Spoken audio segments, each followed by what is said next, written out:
பீகார் தேர்தலில் 200க்கும் மேற்பட்ட தொகுதிகளை கைப்பற்றி ஆட்சியை தக்கவைத்தது தேசிய ஜனநாயக கூட்டணி. பீகாரில் ராஷ்டிரிய ஜனதா தளம் காங்கிரஸ் கூட்டணி படுதோல்வி. 40க்கும் குறைவான இடங்களில் மட்டுமே முன்னிலை. தேர்தல் முடிவுகள் மூலம் மக்களை தேர்தல் ஆணையம் வீழ்த்திவிட்டதாக காங்கிரஸ் விமர்சனம். பாஜகவுக்கு ஆதரவாக செயல்படுவதாகவும் குற்றச்சாட்டு.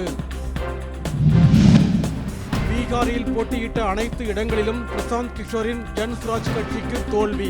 அரசியலை விட்டு விலகுவாரா என எதிர்பார்ப்பு.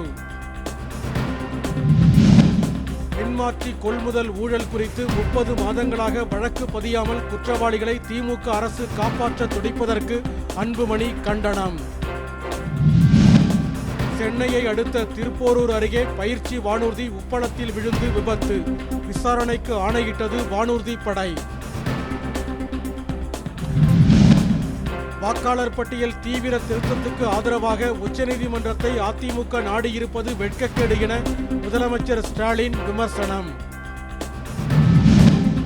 தமிழக அரசு சட்ட நடவடிக்கை மேற்கொண்டு மேகதாது அணை கட்டும் பணிகளை தடுக்க வேண்டுமென மருத்துவர் ராமதாஸ் வலியுறுத்தல்.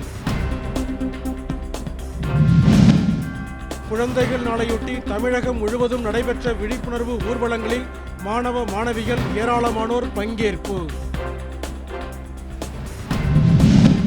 வளிமண்டல சுழற்சி காரணமாக தமிழகத்தில் 18ஆம் தேதி வரை கனமழை பெய்ய வாய்ப்புள்ளதாக வானிலை ஆய்வு நடுவம் எச்சரிக்கை.